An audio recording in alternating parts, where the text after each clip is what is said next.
Dragons. These majestic yet terrifying creatures appear in myths across the globe. The winged leviathans of Europe, the serpentine guardians of China, and the feathered serpents of Mesoamerica. They are different, yet unmistakably the same. But why? Why does every culture, from the snowbound peaks of the north to the sun-scorched deserts of the Middle East, have stories of dragons? How could civilizations separated by oceans and centuries conjure such similar creatures? In today's journey, we're delving into one of humanity's oldest mysteries. We'll trace the origins of dragons, unravel the myths spun around them by different cultures, and explore the theories that might explain their near-universal presence. To understand dragons, we must first explore their roots. The earliest depictions of dragon-like creatures can be traced back thousands of years. These primordial figures emerged in the myths of Mesopotamia, ancient China, and Mesoamerica. Civilizations separated by vast distances, yet united in their fascination with these beasts. Mesopotamia gave us one of the earliest known dragon myths. The Sumerians told of Tiamat, a primordial sea serpent and the mother of all gods. She was chaos incarnate, battling the younger gods to maintain her domain. When she was defeated, her body was split to form the heavens and the earth. Was Tiamat a dragon as we know them today? Perhaps not, but she laid the groundwork for the serpentine creatures that would dominate myths for millennia. In China, dragons were revered rather than feared. The lung, or Chinese dragon, was a symbol of power, wisdom, and good fortune. These creatures were often depicted as long serpentine beings with horns, whiskers, and no wings, yet they could soar through the skies and command the elements. Half a world away, the Aztecs and Mayans worshipped Quetzalcoatl, the feathered serpent god. Unlike the dragons of Europe or Asia, Quetzalcoatl was not a mere beast but a deity of creation and civilization. He brought knowledge, the calendar, and even corn to humanity.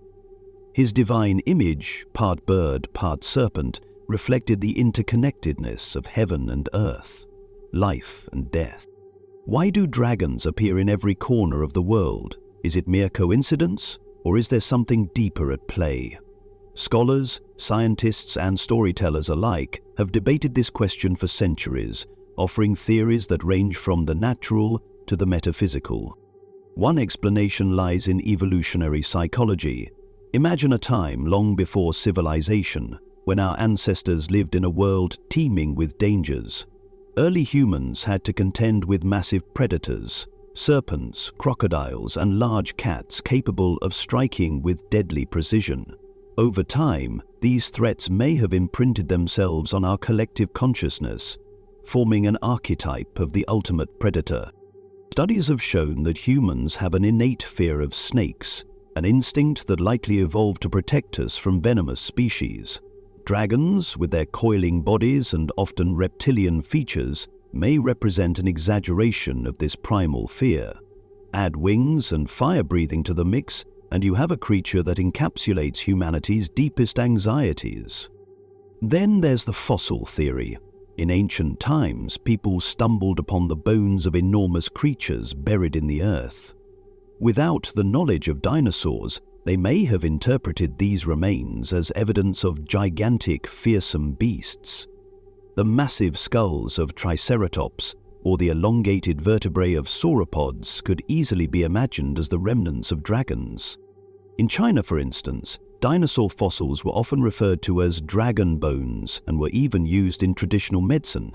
Similarly, in Europe, discoveries of large, mysterious bones inspired local legends. The fossilized remains of mammoths and woolly rhinos, often misidentified as dragon skulls, might have fueled stories of fire-breathing monsters guarding caves and treasures. A more symbolic explanation suggests that dragons are a personification of natural disasters.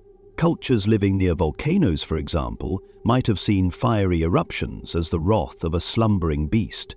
Floods, storms, and earthquakes, forces beyond human control, were often depicted as dragons in myth.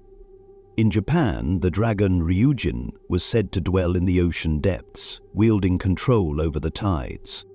Some researchers point to cultural exchanges as a reason for the spread of dragon myths. Trade routes like the Silk Road allowed for the exchange of goods, ideas, and stories. It's possible that the serpent-like deities of the East influenced the winged dragons of the West, or vice versa. As civilizations interacted, their myths evolved, blending and borrowing elements from one another. But there is one final theory, one that ventures into the realm of the mystical. What if dragons are more than symbols or metaphors? What if they are echoes of something real, something ancient and long forgotten? The discovery of creatures like the Komodo dragon or the giant anaconda hints that the natural world is still capable of surprising us.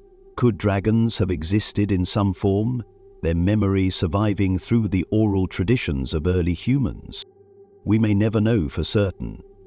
But whether they are symbols of our fears, products of our imagination, or relics of a forgotten past, dragons remain one of humanity's most enduring myths.